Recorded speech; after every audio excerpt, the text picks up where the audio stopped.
Well, and this is where I think it's leading. And incidentally, the war that they're trying to create against us right now, the major media and those that control it, is being operated and bankrolled by the ADL.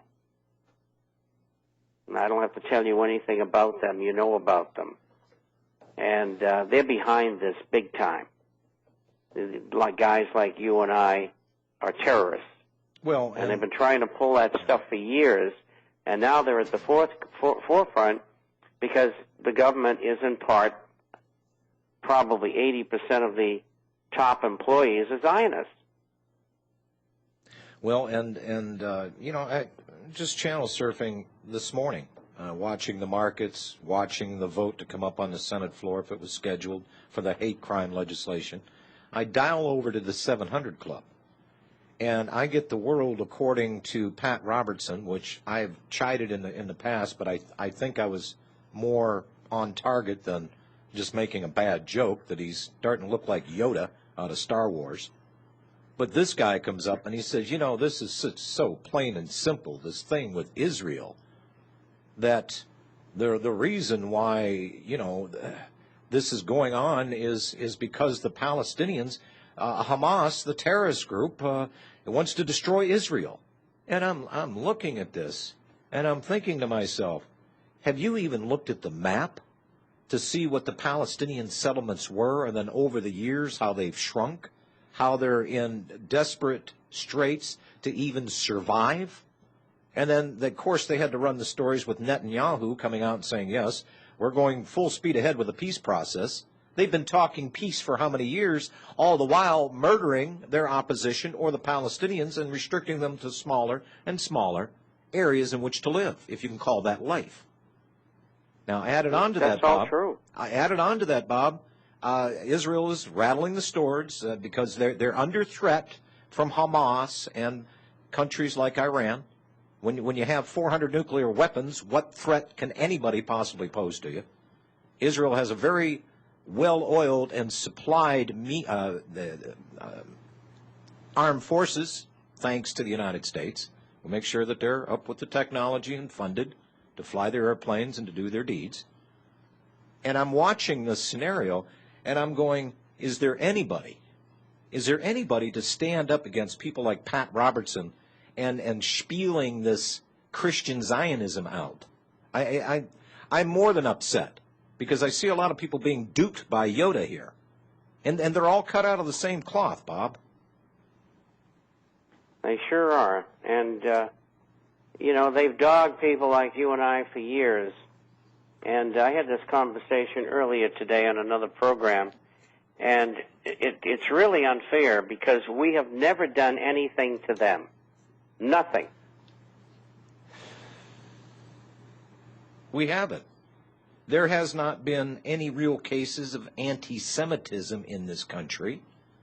But when you have a foreign operations group, such as the ADL, operating inside the United States, gathering supposed information to pass through Homeland Security, to pass through the fusion centers across this country, propagandizing and calling people that believe in the Constitution, calling them right-wing extremists, that somehow the alternative media is out there radicalizing people.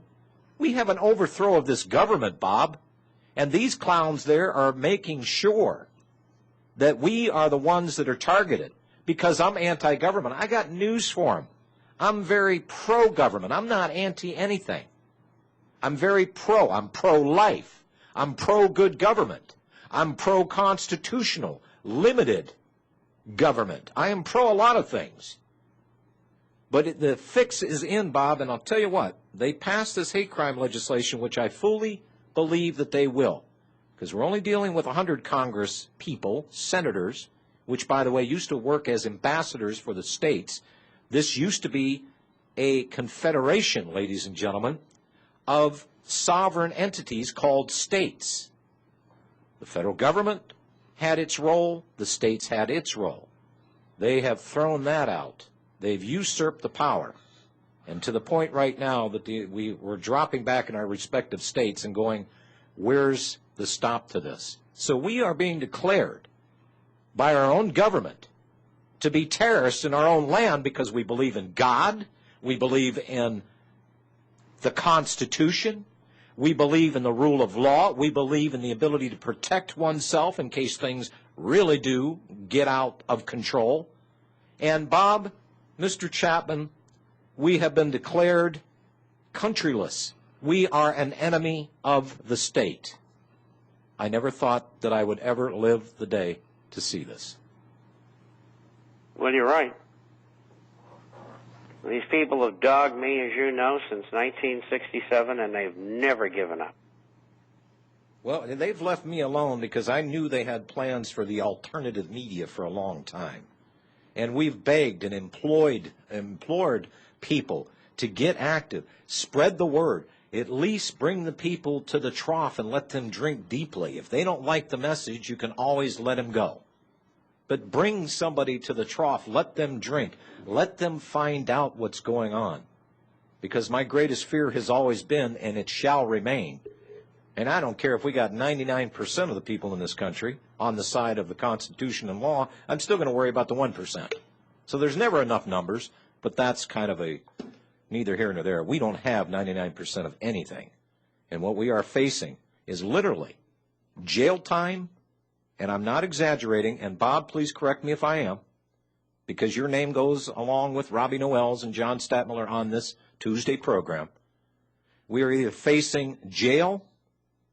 You have three options: cease and desist, shut up and sit down, go to jail, or die. You see any other options there, Bob? None whatsoever. There you have it, folks. And that's why you've got to support this program fully. Otherwise, we'll be off the air, and you will have done the work of the Illuminati. You've got to keep this thing going. Let's go to the phones. Dave in Arizona. Hello, Dave. Hi. I have an investment question for Bob. Please, go ahead. Okay. I'm making really good money on a stock, TCK Tech Resources. I mean, I've doubled my money. I just wanted Bob's opinion on the company. I'm not familiar with it, and so I can't give you an intelligent answer, but I can tell you this. We've had a rally from 6,600 to 8,300 on the Dow, which is around 30%. It's the same kind of a rally, although not as powerful as we experienced in 1933. If I were you, I would sell half of what I had and take a profit and move that money over into the gold and silver area, either into coins or in shares. And I would take the other half and ride with it and see where it goes, but I don't think it's going far. Dave, hold on a second. I've got a break. Bob Chapman, Robbie Noel, John Statmiller, 800-313-9443.